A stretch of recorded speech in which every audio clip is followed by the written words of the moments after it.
দর্শক মণ্ডলী সবাইকে ডেইলি সিলেট মিররের পক্ষ থেকে শুভেচ্ছা জানাচ্ছি। এখন আমি যে জায়গাটিতে দাঁড়িয়ে লাইভ করছি এটি হচ্ছে বাংলাদেশের সিলেট বিভাগের দক্ষিণ পূর্বাঞ্চল এলাকা জকিগঞ্জ থানা। এই জকিগঞ্জ থানার জকিগঞ্জ পৌরসভার ১ নম্বর ওয়ার্ডের নরসিংহপুর এলাকা। আপনারা দেখতে পাচ্ছেন এই নরসিংহপুর এলাকার কুশিয়ারা নদীর ডাইক ভেঙ্গে এখানে লোকালয়ে পানি প্রবেশ করছে। আপনারা দেখতে পাচ্ছেন এই জায়গায় 4টি ঘর ছিল, অলরেডি একটি ঘর বন্যার এই প্রবল পানির স্রোতে নিয়ে গেছে, আর একটি ঘর প্রায় চলে যাচ্ছে। আপনারা দেখতে পাচ্ছেন ইতিমধ্যে এই ঘরবাড়ির যারা লোকজন রয়েছেন তারা ইতিমধ্যে ঘরবাড়ি চলে গেছেন। দর্শক মণ্ডলী আপনারা দেখছেন এই জকিগঞ্জ পৌরসভার 1 নম্বর ওয়ার্ডের এই নরসিংহপুর এলাকা। এখানে আর 2 বার এই বাঁধটা ভেঙে গেছিল। গতকালকে রাত্রে 3য়বারের মতো বাঁধ ভেঙেছে। আপনারা দেখতে পাচ্ছেন প্রথমবার এই 1.5 মাসের মধ্যে 3য়বারের মতো গতকালকে রাত্রে এই বাঁধ ভেঙেছে। প্রথমবার ভাঙার পর জনপ্রতিনিধি সহ তারা এলাকার লোকজন মিলেমিশে তারা বাঁধ নির্মাণ করেছিল।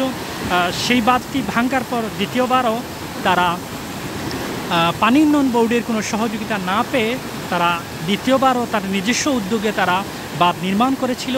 সেই দ্বিতীয়বারও ভাঙার পর তৃতীয়বারও গতকালকে রাত্রে আবার ভেঙে গেছে। দর্শক মণ্ডলী আপনারা দেখতে পাচ্ছেন এই কুশিয়ারা নদী থেকে প্রবল বেগে লোকালয়ে পানি প্রবেশ করছে এই জকিগঞ্জ পৌরসভার 1 নম্বর ওয়ার্ডের নরসিংহপুর এলাকা দিয়ে।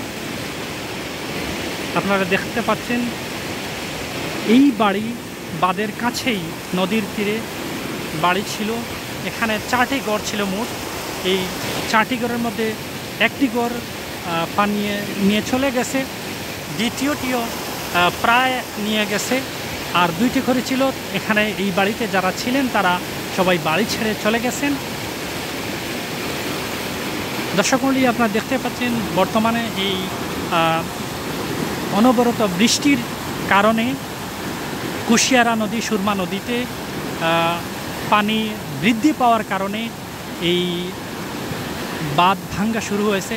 আপনাদেরকে জানিয়ে রাখি গতকালকে রাতে জকিগঞ্জ সদর ইউনিয়নের আরও 3টি জায়গায় বাঁধ ভেঙেছে।